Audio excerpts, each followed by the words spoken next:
श्रीमद् भगवद गीता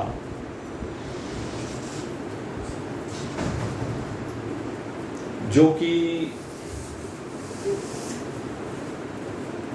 एक माँ की तरह से हमें अपने हृदय का अमृत पान करा के सिंचित कर रही है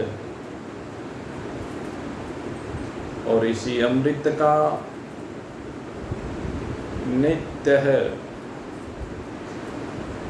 पान करके एकात्म तृप्ति की अनुभूति करते जिज्ञासु हो वृंद माँ एक ऐसा नाम, एक ऐसा रूप, एक ऐसे प्रेम का अथाह सागर जिसके सन्मुख संसार के समस्त रिश्ते नाते, संसार से प्राप्त होने वाले समस्त प्रेम अत्यंत बौने हो जाते हैं। वो माँ अनेक रूपों में हमें जगाती है,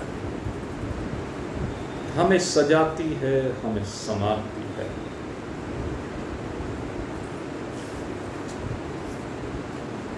और ये श्रीमद् भगवद गीता रूपी माँ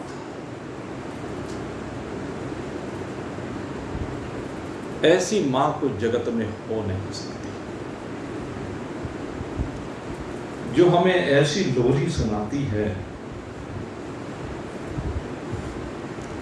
कि तू नित्य है,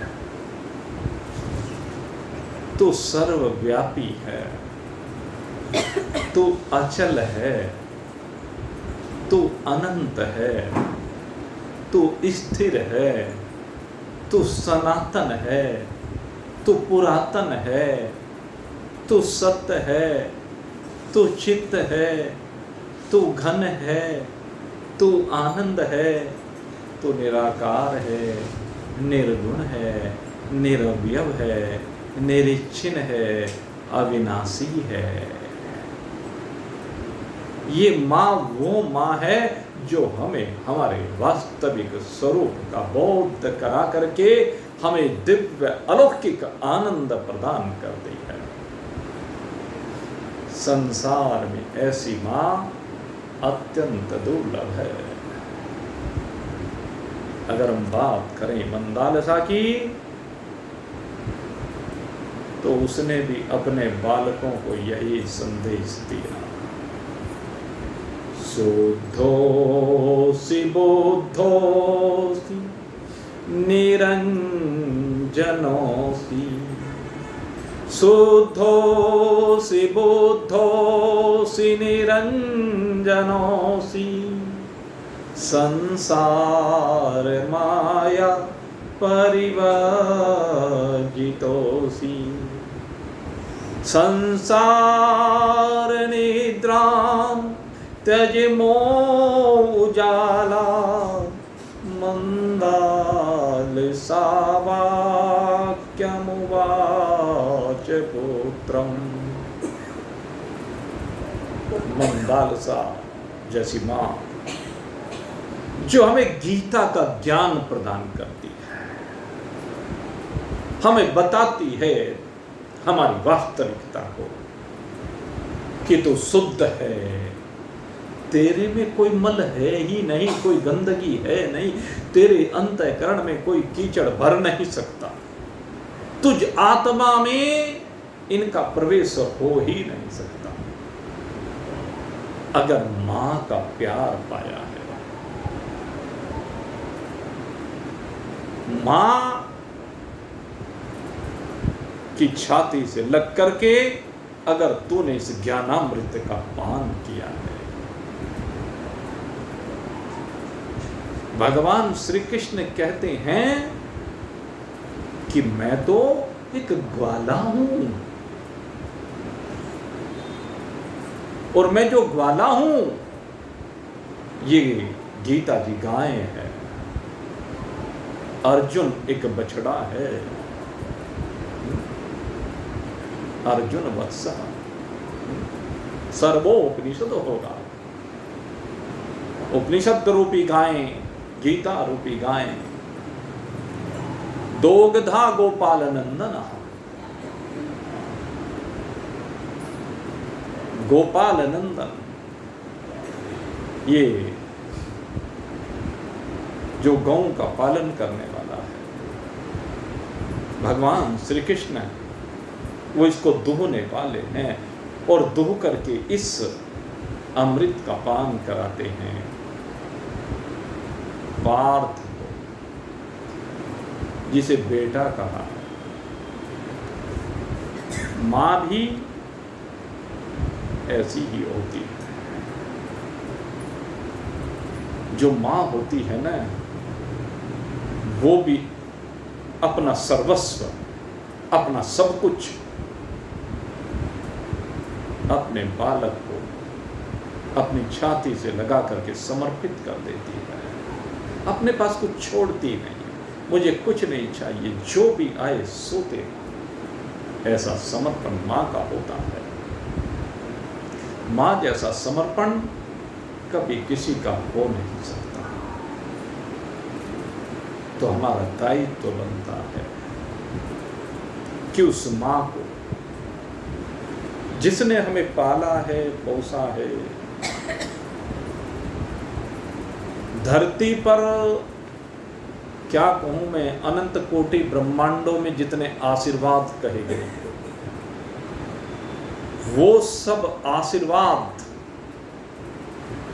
एक मां अपने बालक को देती है। जो सामर्थ्य है वो तो देती है, जो सामर्थ्य नहीं है उसके लिए भी निरंतर प्रयास करती है। यही होती है मां। जितना प्यार मां करती है ना अपने बालक को, उतना प्यार जगत में कोई दूसरा कर ही नहीं सकता। इसलिए माता का स्थान हमारे यहाँ सर्वोपरि कहा गया है, सबसे श्रेष्ठतम कहा गया है, सबसे ऊंचा कहा गया है। और कहा क्या गया है जरा अपने अपने जीवन को देखिए, भले ही बूढ़े हो गए हो, और जरा अपनी माँओं को याद करके देखिए। माँ ने आपके ऊपर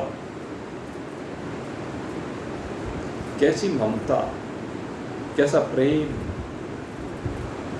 लुटाया है,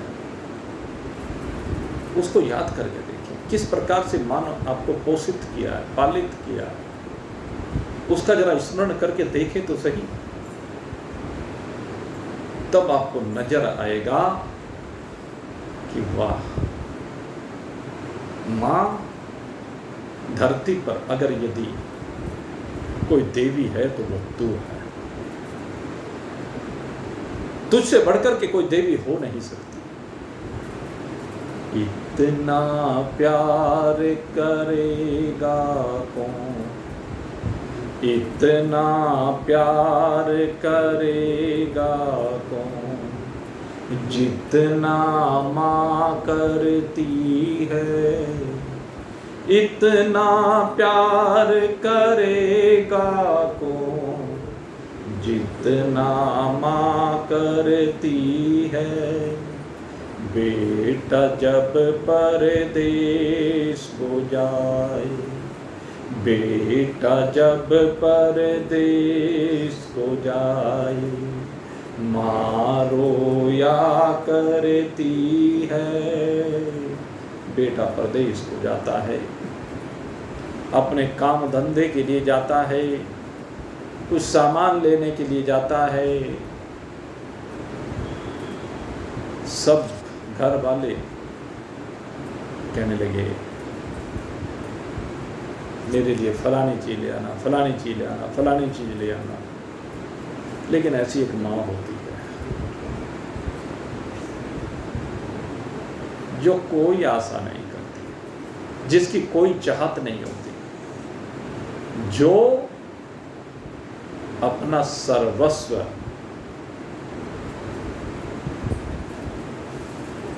परित्याग कर देती है, सर्वस्व इच्छाओं का परित्याग कर देती है।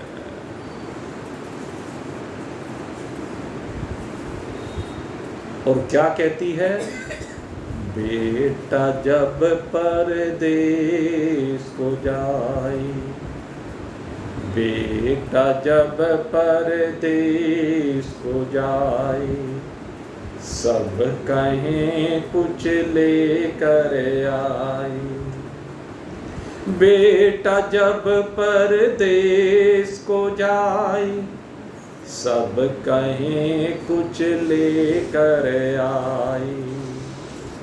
माँ कहे कुछ लाए न लाए, माँ कहे कुछ लाए न लाए। लाल मेरा घर वापस आए, लाल मेरा घर वापस आए। इतना ध्यान धरेगा कौन, जितना माँ धरती है। इतना ध्यान धरेगा कौन, जितना माँ धरती है। इतना प्यार करेगा कौन, जितना माँ करती है।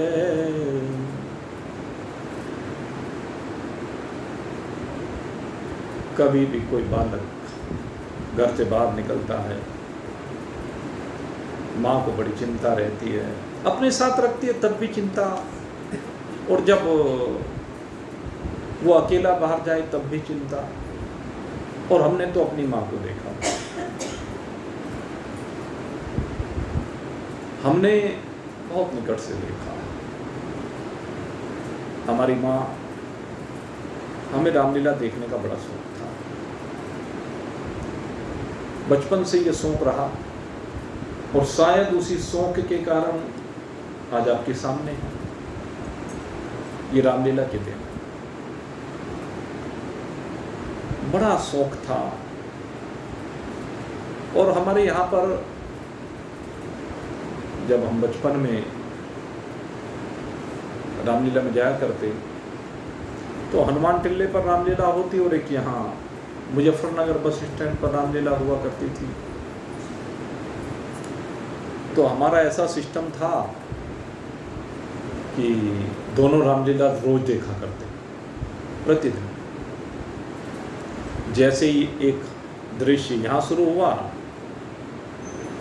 वो दृश्य देख करके पर्दा गिरा, हनुमान टिल्ले पर पहुंच गए। वहां पर्दा गिरा, यहाँ आ गए। एक बावड़पन था। मैं आपको कुछ ऐसा आकर्षण कहिए भगवान श्री राम की कथा का, या बावड़पन कहिए, कुछ भी कहिए।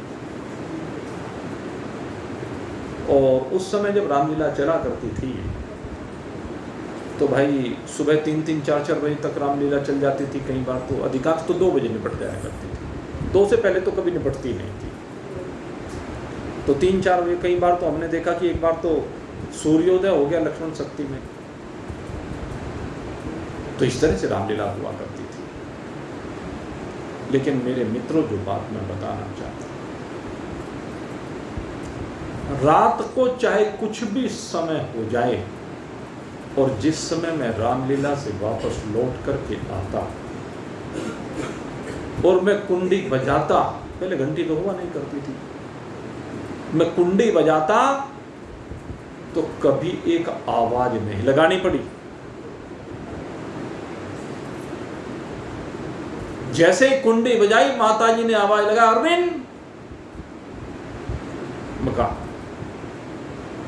बस आप चिंतन करें, मैं तो रामलीला देखा करता, लेकिन वो मेरे लिए पहरा देती, मेरे लिए जागती रहती, मेरी प्रतीक्षा करती रहती कि कब आएगा। और ये केवल मेरी बात नहीं है, ये बात सबकी है मेरे मित्र। मां का आशीर्वाद, वो मरने मर जाए, लेकिन अपने बालकों के लिए सदा आशीर्वाद देती रहती, और उनका आशीर्वाद फलता है, फूलता है। ये नियम है संसार का। वो ऐसी त्याग की प्रतिमूर्ति होती है, बेटे पर जब गर्दिश आई, बेटे पर जब गर्दिश आई, सब कहें गर्दिश टल जाई। बेटे पर जब गर्दिश आए, सब कहें गर्दिश टल जाए।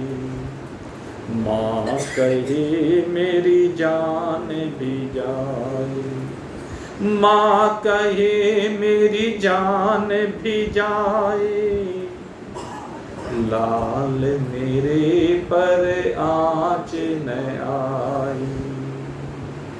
माँ कहे मेरी जान भी जाए, लाल मेरे पर आँच न आई।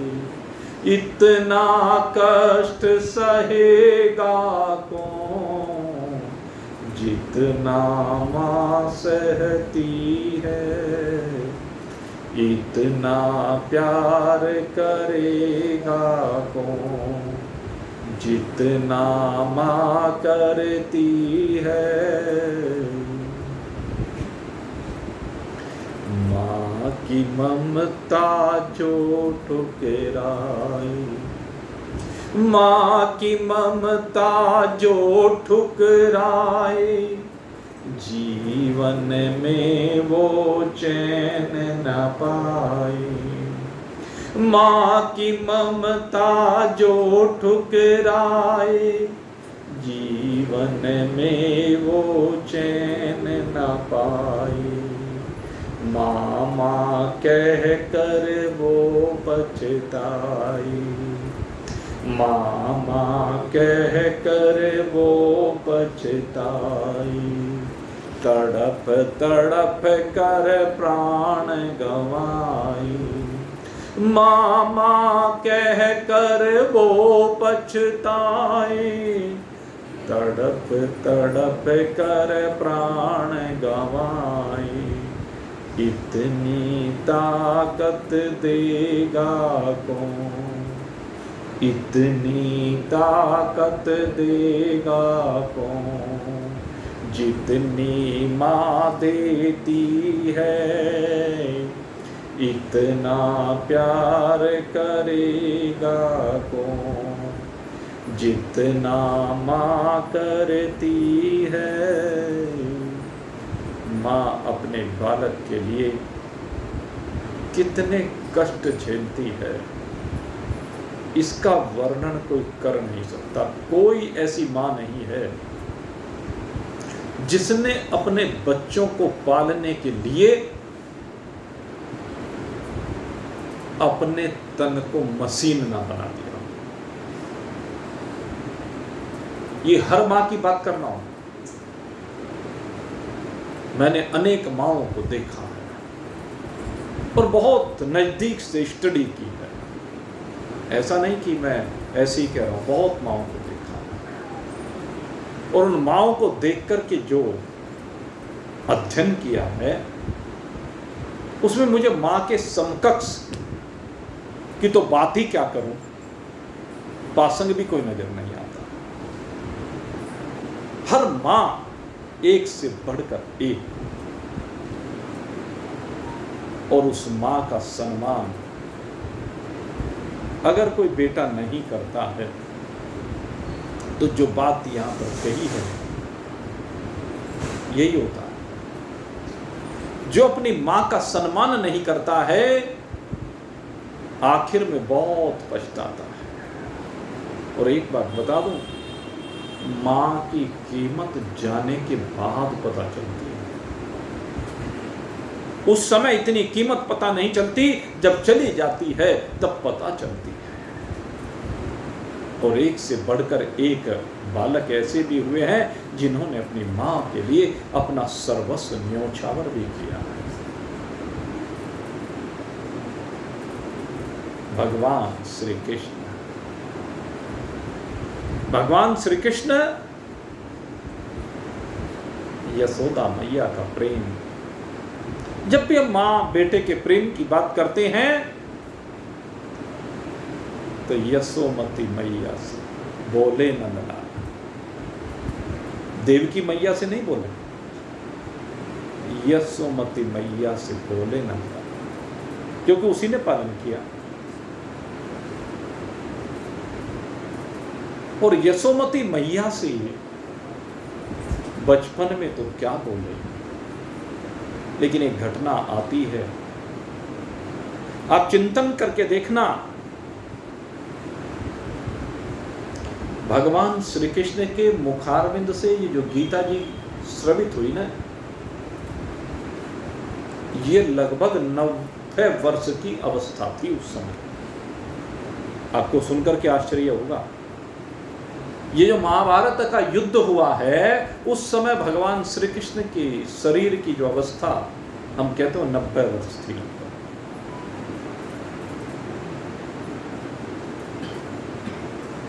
और 90 वर्ष की अवस्था में महाभारत हुआ, उसके बाद पांडवों का राज्याभिषेक आदि हुआ। और कहते हैं एक बार की बात है, भगवान तो द्वारिका में रहा करते थे, और बिल्कुल जब भगवान अपनी लीला का पर्यवसान करने को जा रहे हैं, ये उस समय की बात है, बिल्कुल नजदीक थी यात्रा। यानी आप ये समझ लो 110 साल की अवस्था या 115 साल की अवस्था, 120 साल की अवस्था उस समय शरीर की रही होगी।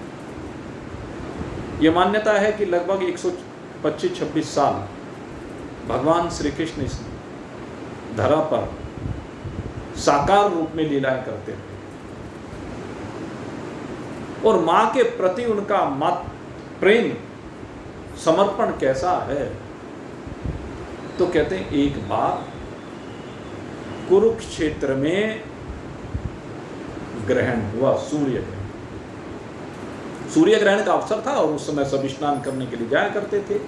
तो सूर्य ग्रहण के अवसर पर कुरुक्षेत्र की भूमि पर भगवान द्वारिका से आए, पांडव हस्तिनापुर से गए और यशोदा मैया नंदगांव से गए। नंदगांव से यशोदा मैया वहां कुरुक्षेत्र की भूमि पर स्नान करने के लिए गई और किसी को पता नहीं।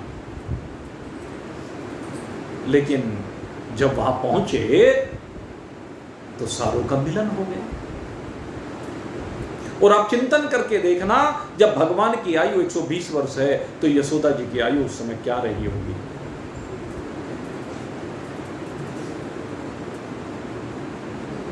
भाई कितनी, और ये कहते हैं कि बुढ़ापे में संतान हुई थी यशोदा मैया के यहाँ। तो 150 साल से कम की आयु नहीं थी यशोदा मैया की। वसुदेव जी की, वसुदेव जी भी उसी आयु में समझ लीजिए। और नंद बाबा यशोदा जी को लेकर के वहां पर आए, और जैसे ही जहां पर मां यशोदा बैठी हुई थी, भगवान श्री कृष्ण जैसे ही कुरुक्षेत्र की भूमि पर पहुंचे और वहां पर पहुंचे जहां मां यशोदा बैठी हुई थी, और मां यशोदा ने जैसे 120 साल की अवस्था के अपने बेटे कृष्ण को देखा, देखती रही, आंखों से झरझर आंसुओं की धारा बहने लगी। और भगवान श्री कृष्ण वहीं पर मां की गोद में लेट गए। ये घटना आती है। भगवान श्री कृष्ण का माता के प्रति ऐसा समर्पण है, ऐसा प्रेम है कि वहीं पर मां की गोद में लेट गए। और जब गोद में लेट गए, मां की आंखों से गंगा यमुना प्रकट हो गई। भगवान के तो चरणों से हुई है प्रकट, लेकिन यहां पर मां यशोदा की आंखों से गंगा यमुना प्रकट हुई, उसमें स्नान करने लगे भगवान श्री कृष्ण, और दोनों सुध बुध खो बैठे। और उस सुध बुध खो बैठने में ये घटना हुई कि उस अवस्था में मां यशोदा अपनी छाती से भगवान को लगाते हैं। और यशोदा मैया जब अपनी छाती से भगवान कृष्ण को लगाती है तो उसी समय दूध की धारा बहने लगती है। और भगवान श्री कृष्ण वहां पर 120 साल की अवस्था में भी माता के दुग्ध का पान करते हैं। वो दृश्य अद्भुत है, अलौकिक है। क्या अवस्था रही होगी, क्या प्रेम रहा होगा, क्या समर्पण रहा होगा, कैसा मातृत्व है माँ यशोदा का। आप चिंतन करके देखें। इसलिए कहते हैं माँ यशोदा जैसी माँ दूसरे मिल नहीं सकती है। यशोदा एक ऐसी दिव्य माँ है, एक अलौकिक माँ है। और इसीलिए हम आज भी यशोदा मैया को जब पूजते हैं तो लगता है कि ये हमारी माँ की प्रतिमूर्ति है।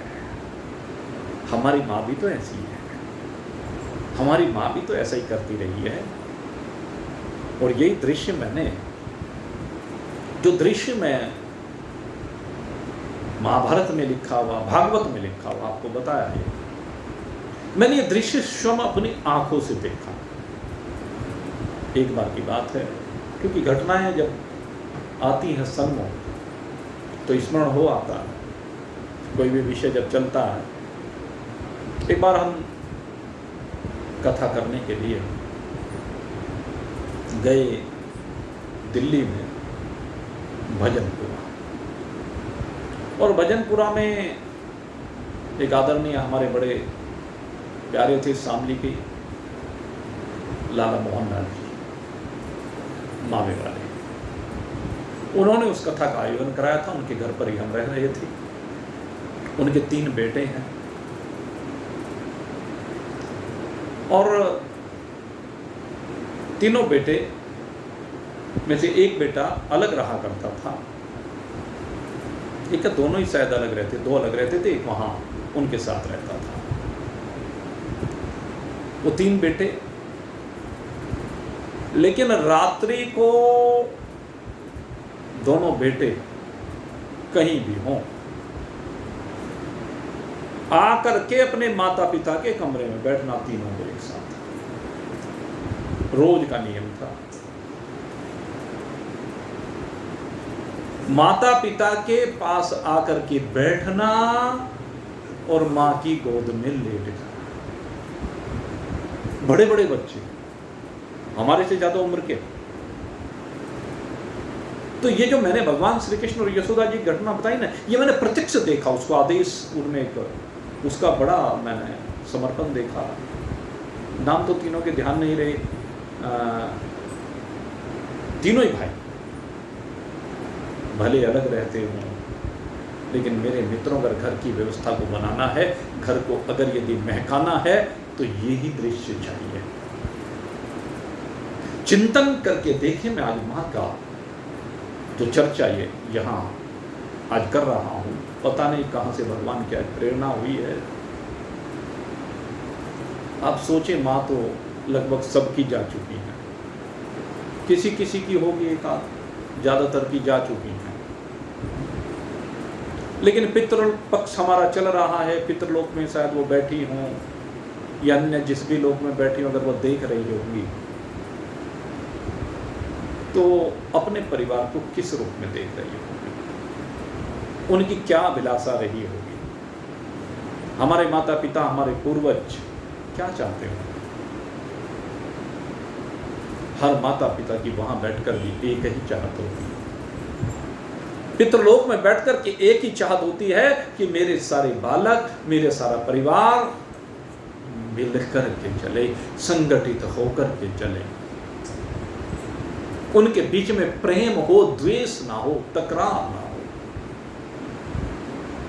अगर ऐसी स्थिति घरों में हो तो वहां बैठे हुए भी कितने प्रसन्न होंगे। आप उनको श्राद्ध में भोजन कराएं ना कराएं, जल दें ना दें, वो इतने मायने नहीं रखता जितने आपके परिवार की खुशहाली को देख करके, आपके प्रेम को देख करके, परिवार के सदस्यों के बीच में जितना वो प्रसन्न होते हैं, उतना प्रसन्न वो भोजन से नहीं होते, जल से नहीं होते, खीर से नहीं होते, वो 100 पकवान आप बनवा लीजिए उनसे नहीं होते। उनकी सबसे बड़ी चाहत ये होती है कि मेरा जो वंश है, मेरा जो परिवार है, जिसको मैंने जन्म दिया है, जिसको मैंने पाल पोस करके बड़ा किया है, वो सब सुखी रहें, वो सब प्रेम के साथ रहें, वो सब मिल कर के रहें, सारी बहुएं मिल कर के रहें, सारे भाई मिल कर के रहें, एक दूसरे के दुख दर्द में एक दूसरे के पास खड़े हुए। ये होती है कामना। और मेरे मित्रों, अगर यदि इस पितृ पक्ष में अगर कहीं किसी परिवार में फर्क है, तकरार है, तो प्रयास करो उनको प्रसन्न करने के लिए कि उस तकरार को दूर करो। उनका सही श्राद्ध आप तभी मना पाएंगे। ये श्राद्ध मनाने की जो परंपरा है, ये बड़ी दिव्य परंपरा है। श्राद्ध माने श्रद्धा पूर्वक अपने आप को समर्पित करना। जो उन्होंने उपदेश दिए हैं उनके प्रति अपना समर्थन व्यक्त करना, यह आवश्यक है। मेरे मित्रों, माता पिता ऐसी दिव्य विभूतियां रही हैं। आवश्यक है इस पितृपक्ष में हम अपने भावों को समर्पित करें, उनका बार बार स्मरण करें। माताएं सबकी श्रेष्ठ होती हैं, सब पूजनीय होती हैं। हर माँ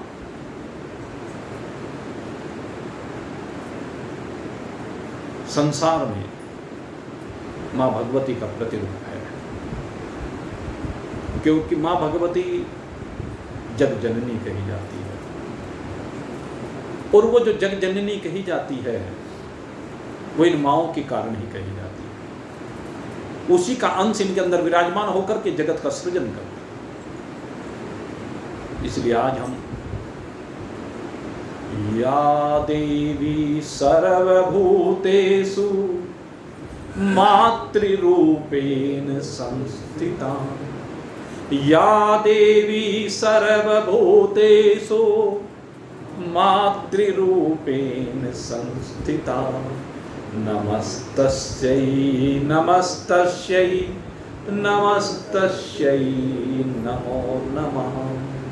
हम उस माँ भगवती को, जो चराचर जगत में एक मातृत्व प्रकट करने के लिए अपनी शक्ति को समाहित करती है सब माताओं में, ऐसी सब माताओं को उन माँ भगवती का स्वरूप जान करके बारंबार प्रणाम करते हैं। उन्हीं की प्रेरणा से सब कुछ होता है। और हम तो बारंबार कहते हैं इस बात को, भाई हमारे ऊपर तो हमारी माँ का ही आशीर्वाद रहा, सदा उन्हीं की कृपा रही। जीवन में जो आशीर्वाद उनसे मिला है, उसी की बदौलत आपके सामने बैठे हुए हैं। और इस रूप में भी जो बैठे हैं, शायद उन्होंने पहले भांप लिया हो, यद्यपि उनके सामने कोई ऐसी चर्चा नहीं, लेकिन शायद भांप लिया हो, इसलिए उन्होंने आशीर्वाद भी दिए पहले। और एक माँ और मेरे आज स्मरण हुआ, शायद उस माँ की ही प्रेरणा, जिसके कारण से आप अनेक तीर्थों पर हमारे साथ जाकर के भगवान के दर्शन करते रहे हैं। बार बार जाते भगवान के दर्शन करने के लिए, हर वर्ष जाते भगवान के दर्शन करने के लिए, और इस बार तो दोबारा भी मौका मिल रहा है। जैसे बीच में 2 वर्ष नहीं मिल पाया, तो इस वर्ष डबल हो रहा है और विदेश यात्रा पर जा रहे। बड़े सौभाग्य की बात है, ये ऐसे नहीं होता, हर एक को नहीं मिलता ये अवसर, कुछ ही बिरले होते हैं जिनको ऐसा अवसर मिल पाता है। जीवन तो यूं ही आनी जानी छाया है, ऐसे ही आता जाता रहता है, लेकिन भगवान के दर्शन करने के लिए और भगवान की कथा का श्रवण करने के लिए जो तीर्थों पर जाते हैं, वहाँ पर तीर्थ का प्रभाव होता है। तीर्थ पर जितने महान पुरुष हुए हैं, उनकी वाणी का प्रभाव, जो भूमि वहाँ पर उनके प्रवचनों से चार्ज हो रही है, उसका प्रभाव, और सबसे बड़ी बात है अपना समर्पण, अपनी श्रद्धा, उसका प्रभाव जो हमें भव से पार उतार ले जाता है। तो मैं बात कर रहा था उस माँ की। यूँ ही जब हमने शुरू में भगवान की कथा करनी प्रारंभ की, तो एक दिन बैठे हुए थे वैसे ही, और वो माँ भी ऐसी बोला करती थी भाई, सीधी सी भाषा में, खड़तल, कि अरे कथा तो तू बहुत बढ़िया करे, यही शब्द थे। अरे कथा तो तू बहुत बढ़िया करे, तो शुक्रताल भी कथा कर देगा, एक बार शुक्रताल कथा कर देना। कहीं मन में कोई भाव नहीं, लेकिन वहीं से एक भाव का संचरण एक भक्त के हृदय में हुआ, और उस भक्त ने कई लोगों को जोड़ा, और कई लोगों को जोड़ करके उठा लिया मेरा। वो इस समय हम कहें कि भगवान की ऐसी मर्जी कि आज वो दोनों ही हमारे बीच में नहीं है, लेकिन उनको स्मरण करके उन घटनाओं का स्मरण हो आता है। मुंह से निकले हुए शब्द वो तो शुक्रताल की कथा में चली गई, शायद आगे तो किसी कथा में वो नहीं जा पाई। एक शुक्रताल की कथा में गई, फिर वो जब शुक्रताल की कथा का हो, लेकिन आगे भीड़ा उठता चला गया, और उठते उठते देखो भगवान ने कैसी कृपा की। अगर यदि उन्होंने प्रेरणा ना दी होती, उनके मन में भाव ना हुआ होता, तो शायद आज ये तीर्थों पर जितने दर्शन भगवान के करने का सौभाग्य आप लोगों को, आपके रिश्तेदारों को, आपके परिवारों को मिला है, शायद ना मिल पाता। अब इसमें प्रारब्ध कहें, भगवान की कृपा कहें, या उस माँ की प्रेरणा कहें। मैं इसलिए कहता हूं, मैं जब माँ की स्टडी करता हूं तो बहुत गहराई से स्टडी करता हूं, और माँ की नहीं, मैंने जब भी कोई स्टडी की है तो बहुत गहराई से स्टडी की है। और आप जब भी कहते हैं ना कि भाई किसी भी व्यक्ति की सफलता में किसी नारी का हाथ जरूर होता है, वो नारी किसी भी रूप में हो सकती है, और मैं कहता हूँ नारी का सबसे दिव्य रूप वो माँ का ही रूप है। चाहे वो पत्नी के रूप में भी क्यों ना हो, वहां भी वो माँ की भूमिका को भी निभाती है। जो एक पतिव्रता नारी पत्नी के रूप में भी होती है, वो तो सारी भूमिका को निभाती है। आप चिंतन करके तो देखें, जो कार्य माँ के जाने के बाद वो कर रही है, क्या उसमें कहीं माँ की ममता की कमी है क्या उसमें? और आपके बालकों की माँ है, उनके प्रति तो उसका भाव है ही, लेकिन अपने पति के प्रति जो समर्पण होता है वो बड़ा अलौकिक होता है। ये नारी शक्ति अत्यंत महान है, अत्यंत दिव्य है। उसका समर्पण प्रत्यक्ष से कहीं दिखाई नहीं देता, उसकी महिमा कहीं गाई नहीं जाती, उसको कहीं सम्मानित नहीं किया जाता विशेष रूप से, लेकिन घड़ने वाली वही होती है, बनाने वाली वही होती है। और इसको अनुभूत करने वाला कोई कोई श्रवण कुमार जैसा होता है, कोई कोई मेरे राम के जैसा होता है। तो मेरे मित्रों, आप सब भी माँ का स्मरण करें, माँ के प्रति अपने आप को समर्पित करें। और इस पितृपक्ष में माँ का जब मैं नाम ले रहा हूं तो माँ के साथ पिता को इन्वॉल्व कर लें, क्योंकि माता और पिता दोनों मिलकर के, उनमें दोनों में कोई भेद नहीं होता। माता और पिता दोनों एक ही है, दोनों की भूमिका एक जैसी ही है। तो इस मातृ पितृ पक्ष में उनको प्रणाम करें, अपनी श्रद्धा का समर्पण करें। यही श्राद्ध पक्ष में उनको सच्ची श्रद्धांजलि है। हर प्रकार से उनको तृप्त करने का प्रयास करें। आप सभी के लिए बहुत बहुत शुभकामना करते हुए यहीं पर विश्राम दे रहा हूं आज के सत्संग को।